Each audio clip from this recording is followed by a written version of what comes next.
বন্ধুরা কেমন আছো? আমার আরও একটা নতুন ভিডিওতে তোমাদের সবাইকে স্বাগত। তো এখন আমরা রেডি হয়ে বেরিয়ে পড়েছি। তো আমরা সবাই বেরিয়ে পড়েছি আর সবাইকে টাটা করে কিন্তু আমরা চলে যাচ্ছি। আমরা যাচ্ছি পুজো দিতে। তো আমরা কোথায় পুজো দিতে যাচ্ছি সবটাই জানতে পারবে, পুরো ভিডিওটা তোমরা শেষ পর্যন্ত দেখবে। আমি অবশ্যই বলবো আমরা কোথায় গেছি, আজকে কোথায় পুজো দিতে এসেছি। তো দেখো ফুল ভুলে গেছিলো, তো সেটাই আনতে গেছিলাম। তো কোথাও বেরোনোর পরে কিছু না কিছু ভুলে যেতেই হয়, তো সবাই ফুল ভুলে গেছিলো। আমি বললাম যে আমি দৌড়ে যাচ্ছি, তো দৌড়ে গিয়ে আমি ফুলটা নিয়েও এসেছি। তো দেখো সবাই কিন্তু দাঁড়িয়ে আছে, তো দাঁড়িয়ে তো থাকবেই, আমাকে না নিয়ে কেউ যাবে না। আরেকজনের জন্য দাঁড়িয়ে থাকা হয়েছে, কারণ সে এখনও এসে পৌঁছায়নি, তো তার জন্য আমরা কিন্তু এখানে ওয়েট করছি। আমাদের এমনিতে লেট হয়ে গেছে, এখন তো 10টা সাড়ে 10টা বেজে গেছে। কোথাও পুজো দিতে গেলে একটু সকাল সকালই বেরোতে হয়, কিন্তু আমাদের কিন্তু অনেকটাই লেট হয়ে গেছে। কিছু করার নেই, একটু সবাই মিলে গুছিয়ে বেরোতে গেলে একটু তো লেট হয়। তো অনেক দিন পরে কিন্তু আমি বাড়ি থেকে বেরোচ্ছি, মানে আমি কোথাও ঘুরতে যাচ্ছি। তো দেখো আমি আজকে একটু সাজুগুজু করেছি, কেমন লাগছে আমাকে বলো। এখন হচ্ছে বৃষ্টি পড়ছে, তার জন্য কিন্তু অটোতে এসে সবাই মিলে বসে পড়েছি। তো এতক্ষণ ধরে যার জন্য আমরা ওয়েট করছিলাম তিনি কিন্তু চলে এসেছে। আর দেখো আমরা কিন্তু এখন আমাদের বাড়ি থেকে বেরিয়ে গেছি, মানে আমাদের পাড়া থেকে বেরিয়ে গেছি। আমাদের ফাইনালি আমরা কিন্তু যাচ্ছি, আর আমরা যাচ্ছি আমাদের বাড়ি থেকে কিন্তু অনেকটাই দূরে। আমরা যাচ্ছি নবদ্বীপে। বনগাঁ থেকে নবদ্বীপ অনেকটাই দূর, তো আমাদের যেতে কিন্তু প্রায় 2-3 ঘন্টা সময় লাগবে। আমাদের অটো করে যাচ্ছি যেহেতু, আর আমাদের কিন্তু বেশ মজাই লাগছে, সবাই মিলে যাচ্ছি, একটা আনন্দ করে যাচ্ছি, বেশ মজাই লাগছে। তো সবাই মিলে একসাথে কোথাও যাওয়ার একটা মজাই আলাদা হয়। তো সবাই হয়তো ভাববে কেন বড় গাড়ি করিনি, অত দূরে যাচ্ছি। তো দেখো সামর্থ্য অনুযায়ী গাড়ি করা হয়েছে, আর দেখো অনেকটা দূরের রাস্তা, তো খোলামেলাভাবে যাচ্ছি, এটাই ভালো। তো আজকে আমরা কারা কারা যাচ্ছি সেটা তো বলাই হয়নি। আমি যাচ্ছি, আমার মা যাচ্ছে, ঠাম্মা যাচ্ছে, জেঠমা যাচ্ছে, আর কিশোরী যাচ্ছে, আর মানিক যাচ্ছে দেখো। আর তাছাড়া আমাদের পাড়া থেকে 2জন যাচ্ছে। আর দেখো জেঠমা কিন্তু অসুস্থ হয়ে গেছে, একটু শরীর খারাপ লাগছে, যেহেতু উপোস আছে সকাল থেকে, তার জন্যই কিন্তু একটু অসুস্থ হয়ে পড়েছে জেঠমা। অনেক দূরের রাস্তা, অসুস্থ হওয়াটাই স্বাভাবিক। তো এখন আমরা কিন্তু ফাইনালি চলে এসেছি আমাদের গন্তব্যে। আর দেখো আমরা কিন্তু গল্প করতে করতে সারাটা রাস্তা চলে এসেছি, তো বুঝতেই পারলাম না কখন এসে পৌঁছে গেছি। তো এখানে যে মন্দিরটাতে আমরা পুজো দিতে এসেছি, তো এটা হচ্ছে নরসিংহদেব মন্দির। এই মন্দিরটা সম্পর্কে কিন্তু আমি আগে কখনো শুনিনি, আমি এই প্রথমবার এখানে এসেছি। তো মায়াপুর নবদ্বীপে আমি অনেকবারই এসেছি, কিন্তু এই প্রথমবারই হলো আমি এখানে এসেছি। এখানে যে লেকটাকে দেখতে পাচ্ছ, এটাকে কিন্তু অনেকে ছোট গঙ্গা বলে। তো এখানে অনেকে পুজো দিতে এসে চান করেও যায়। তো তোমরা যদি এদিকটাতে কোনোদিন আসো নবদ্বীপ কিংবা মায়াপুরে, তো এই মন্দিরটা থেকে তোমরা ঘুরে যেতেই পারো। খুবই শান্ত মনোরম একটা পরিবেশ, আর মন্দিরটার মধ্যে একটা আলাদা শান্তি আছে। মন্দির প্রত্যেকের কাছেই একটা শান্তির জায়গা। তো আরেকটা কথা না বললেই নয়, যেটা হচ্ছে মায়াপুর ইস্কন মন্দির, যেখানে মহাপ্রভু ও রাধা গোবিন্দর যে মন্দির আছে, সেখানে যারা যারা গেছো তারাই একমাত্র বলতে পারবে। আমি গেছি, আমি তো জানি, এটা সবার মুখেই এটা শুনেছি যে ওখানে যাওয়ার পরে না ওখান থেকে আর বাইরে আসতে ইচ্ছে করে না। মানে ওখানে এতটাই সুন্দর, এতটাই মনোরম, এতটাই শান্ত, মানে শান্তি অনুভব হয়, কি বলবো। আমি শুনেছি যাদের মধ্যে কোনো ভক্তি কিংবা কোনো ঠাকুরের প্রতি আস্থা নেই, তারাও যদি মায়াপুর ইস্কন মন্দিরের মধ্যে যায়, তাদের একটা আলাদাভাবেই ভক্তি চলে আসবে। আমারও সেটাই মনে হয়।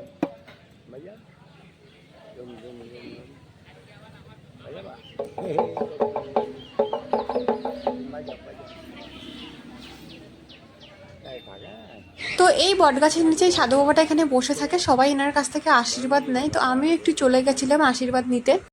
এই দিকটা হচ্ছে মন্দিরের পিছনের দিকটা। তো সবাই এখন দেখো মন্দির পরিক্রমা করছে, আমরাও মন্দির পরিক্রমা করব আমাদের পুজো দেওয়া হয়ে গেলে। তো আমি একটু চারিদিকে ঘুরে ঘুরে দেখছিলাম আর কি, সবাই ফল মিষ্টি কিনতে গেছে, আর আমি একটু দেখে নিচ্ছিলাম। আজকের ওয়েদারটা খুবই সুন্দর আছে, কারণ হালকা হালকা বৃষ্টি হয়েছে, তার জন্যই এখানে তো একটা শান্তিপূর্ণ পরিবেশ আছে, তার জন্য বেশি আরও ভালো লাগছে। আর আমাকেও পুজো দিতে হবে, আমাকেও মিষ্টি কিনতে হবে, তার জন্য চলে এসেছি। সব জায়গাতে গিয়ে কিছু না কিছু খুঁজে বার করতে হবে খেলার জন্য। এখানে সেই ধূপকাঠিটা পেয়েছি, ওর নিতেই হবে। খেলা করছে এটা নিয়ে। পাপা কিছু পেয়ে গেছো তুমি? খেলা করার জন্য পেয়ে গেছো? বাবা রে, ওই পাপার জন্য। এখানে বসে সবাই এখন রেস্ট নিচ্ছে। এখনও আমাদের পুজো কিন্তু হয়নি, আমাদের পুজো হবে একটু পরে, কারণ আগে একজনদের পুজো হচ্ছে, তাদের পুজো হয়ে গেলে তারপরে আমাদের পুজো হবে। এখানে আমরা আর একটা কারণে বসে আছি, সেটা হচ্ছে এখানে আমাদের এখনও মিষ্টান্ন ভোগ যেটা আমাদের তৈরি করতে দেওয়া হয়েছে সেটা কিন্তু এখনও তৈরি হয়নি। তো ওটাই কিন্তু ভগবানের আসল ভোগ যেটা বলে, তো ওটাই এখনও তৈরি হয়নি। তো এখানকার লোকজনই আমাদেরকে বানিয়ে দেয়। তো আমরা বাড়ি থেকে দুধ আর চাল আর যা যা লাগে আমরা নিয়ে এসেছিলাম, আর ওদেরকে দিয়েছিলাম, ওরাই আমাদেরকে তৈরি করে দিচ্ছে। বাড়ি থেকে সবাই যখন দুধ চাল এসব নিয়ে আসছিলো, আমি তখন বুঝতে পারিনি কেন নিয়ে আসে। তো এখানে আসার পরেই জানতে পেরেছি যে এই জন্য নিয়ে এসেছে। তো আমি এটা জানতাম না যে এরকম কিছু হয়। ইয়াংশু পাপাকে দেখো, ইয়াংশু পাপা এখানে এসে এই বনুটাকে পেয়েছে, বনুটাকে দেখে যে কি মজা পেয়েছে কি বলবো, বারবার ওই বনুটার কাছে যাচ্ছে। বাচ্চারা বাচ্চাদেরকে একটু বেশি ভালোবাসে। এখন আমি যাচ্ছি একটু প্রণাম করতে, তো আমার সাথে আমার পাপাকেও নিয়ে যাচ্ছি। আমি প্রণাম করবো আর পাপাকে একটু জাস্ট শিখিয়ে দেবো। পাপাকে দেখো, পাপা হচ্ছে এখন থেকে যদি না শেখাই তো পরবর্তীতে তো শিখবে না। আমি ওর মা হয়েছি, আমি যদি ভক্তির পথে একটু না নিয়ে যাই তাহলে ও কি করে যাবে। আমরা বড়রা হচ্ছে পাপী মানুষ, আর আমরা ঠাকুরের কাছে বারবার করে ক্ষমা চাইবো আমাদের পাপের জন্য। সবাই বলে বাচ্চাদেরকে প্রণাম করানো লাগে না, কিন্তু আমি জানি বাচ্চাদেরকে প্রণাম করানো লাগে না, কারণ বাচ্চারা ভগবানের একটা অংশ। ভগবানের আশীর্বাদ সবসময় বাচ্চাদের উপরে থাকে। আর তাছাড়া আমি পাপাকে একটু জাস্ট শেখানোর জন্য নিয়ে যাচ্ছি, যখন বড় হবে একটু যাতে ভক্তিপথে ও যায়, তার জন্যই আমি ওকে এখানে নিয়ে এসেছি। কিন্তু দেখো আমি এখানে প্রণাম করছি, এই প্রণামটা একদমই ভুল। এখানে সবাই বলেছে যে এমনভাবে প্রণাম করতে নেই, ভগবানকে বাদিকে রেখে তবেই প্রণাম করতে হয়। তো আমি কিন্তু এখানে ভুল করেছিলাম, কিন্তু পরে আবার ঠিক করে প্রণাম করেছি। সাধু পুরুষরা যেটা বলেন সেটাই ঠিক, কারণ ওনারা অনেক কিছু জানেন, ওনাদের অনেক জ্ঞান আছে, আমাদের তো কিছুই নেই। আমরা ভগবানের ব্যাপারে কিছুই জানি না, সামান্য একটু হয়তো জানি। তো যাই হোক, তো আমি আবার পরে ঠিক করে প্রণাম করেছিলাম। দেখো ইয়াংশু পাপা কিন্তু খুবই দুষ্টু, ওকে দেখো আমি নিয়ে গেছিলাম, তো ও দেখো আমার কাছ থেকে কিন্তু চলে এসেছে। আর ও শুধু দুষ্টুমি করে, ও সব জায়গাতে গেলেই ওকে দুষ্টু করতে হয়, আর বাচ্চারা তো একটু দুষ্টুই হয়। পাপা কিন্তু ও খুব ঘুরতে পছন্দ করে, ও মানুষের মধ্যে থাকতে বেশি ভালোবাসে।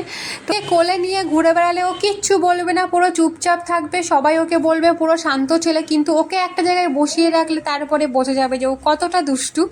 তো এরকম দুষ্টুমি করা খুবই ভালো, আমার তো খুব ভালো লাগে, ও দুষ্টুটাকে এনজয় করি, ছোটোবেলাটাকে এখন এনজয় করছি। অনেকক্ষণ বসে থাকার পর তারপরে কিন্তু আমাদের পুজো ফাইনালি শুরু হয়ে গেছে। এবার হচ্ছে আমাদের পুজো। তোমরা এখানে যে ভগবান নৃসিংহদেবের যে মূর্তিটা দেখছো, এটা কিন্তু শান্ত মূর্তি। ভগবান নৃসিংহদেব বলতে আমাদের মনের মধ্যে কিন্তু একটা রূপ আসে, যেটা হচ্ছে ভগবান নৃসিংহদেবের হিংস্র রূপ। তো ভগবান নারায়ণ ভক্ত প্রহ্লাদকে বাঁচানোর জন্যই কিন্তু উনি হিংস্র রূপটা নিয়েছিলেন। তো হিরণ্যকশিপুরকে বধ করেছিলেন, সেই যে হিংস্র রূপটা আমরা দেখেছি, সেই হিংস্র রূপেই কিন্তু ভগবান নৃসিংহদেবের পুজোও দেখেছি। কিন্তু এখানে যে মূর্তিটা আছে, এখানে ভগবান নৃসিংহদেব শান্ত রূপেই আছেন। তো ভগবান নৃসিংহদেব যখন হিরণ্যকশিপুরকে বধ করেছিলেন তখন তো তিনি রেগেছিলেন, আর তিনি তো কোনোভাবেই শান্ত হচ্ছিলেন না। তো এখানেই এসে উনি শান্ত হয়ে যান, আর এখানেই উনি প্রতিষ্ঠিত হন। তারপর থেকে এখানে কিন্তু একটা মন্দির গড়ে ওঠে। আর দেখো সেই মন্দিরটা তখন থেকেই নাকি এখানে আছে, কিন্তু এই কথাটা পুরো কিন্তু আমি এখানে সবার কাছেই শুনেছি, আমার ঠাম্মাও গল্প করেছে। এটা পুরো লোকমুখে শোনা কথা, এই সম্পর্কে আমার কোনো ধারণা নেই। এখানে ভগবান নৃসিংহদেব কিন্তু খুবই জাগ্রত, এখানে সকলের মনস্কামনা পূর্ণ হয়, কেউ কোনো আশা নিয়ে আসলে তাকে ফেরান না তিনি। এখানে মানত করলে কিন্তু সেই মানত পূর্ণ হয়, সবাই সেটা বিশ্বাস করে। আর এখানে কিন্তু সবাই পুজো দিতেই আসে, সেই জন্য এতক্ষণ ধরে আমরা ভগবান নৃসিংহদেবের গৃহের চারপাশে কিন্তু পরিক্রমা করছি। আর পরিক্রমা করা ভালো, পরিক্রমা করলে নাকি পুণ্য লাভ করা যায়, আর সমস্ত তীর্থস্থানে গেলেই নাকি পরিক্রমা করতে হয়, মায়াপুর নবদ্বীপ যে কোনো জায়গাতেই। তো দেখো আমার ঠাম্মা কথা বলেন, আমার ঠাম্মার কিন্তু অনেক বয়স হয়ে গেছে, তো তাও ঠাম্মা দেখেছো এখনো পর্যন্ত পরিক্রমা করছে, পায়ে অনেকটাই জোর আছে। ভক্তির কাছে বয়স কিছুই না। তো এতক্ষণ ধরে আমাদের পরিক্রমা শেষ হলো, আমাদের পুজো দেওয়া হয়ে গেছে। তো বাচ্চাদেরকে একটু খাইয়ে নিচ্ছি, তো মা পাপাকে খাইয়ে দিচ্ছে, ওদেরকে কৃষ্ণাদি মানিককে খাইয়ে দিচ্ছে। কৃষ্ণাদি অল্প করে নিয়ে এসেছিলো বাচ্চাদের জন্য, তো আমিও তাই থেকে একটু বাবাকে দিয়ে দিচ্ছি। আর দেখো বাচ্চাদের জন্য কিছু না নিয়ে গেলেও হয় না, বাচ্চাদের তো খিদে পেয়ে যায়। আর পাপাকে দেখো একটু ফুটি খাইয়ে দিচ্ছে, তো ফুটি খেতে যে কি ভালোবাসে, ওদেরকে দেওয়াটা ঠিক না, কিন্তু অল্প অল্প করে দিলেও যে কি মজা পাই। এবার আমরা এখানে দাঁড়িয়ে প্রসাদ খেয়ে নিচ্ছি। তো দেখো আমাদের কিন্তু ভেতরে প্রসাদ খাওয়ার কোনো জায়গা নেই, তো আমরা এখানেই খেয়ে নিচ্ছিলাম। তো এবার আমরা খেয়ে দিয়ে আমরা নৃসিংহদেবকে টাটা করে আমরা কিন্তু আমাদের বাড়ি চলে যাচ্ছি। আজকে খুব মজা করে এখানে কাটিয়েছি।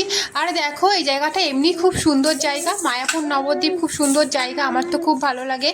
আর দেখো আমি কিন্তু অটোর পেছন দিকটাতে বসেছি, আর পাপা হচ্ছে বসেছে অটোর মাঝখানে, আমার মায়ের সাথে বসেছে। আমি পরে পাপার কাছে যাব।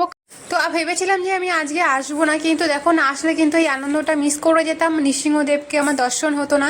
আজকে আমরা গেছিলাম বৈষ্ণবদের সাথে। তো আমার ঠামা কিন্তু একজন বৈষ্ণব মানুষ, আর ঠামার বন্ধু বৈষ্ণব বন্ধু আছে, তাদের সঙ্গে আমরা কিন্তু গেছিলাম। তো আমি শুনেছি সাধু সঙ্গ করা ভালো, ভক্তিপথে মতি হয়। আজকের মতন ভিডিও এই পর্যন্তই, দেখা হচ্ছে পরের কোনো ভিডিওতে। আজকের মতন টাটা।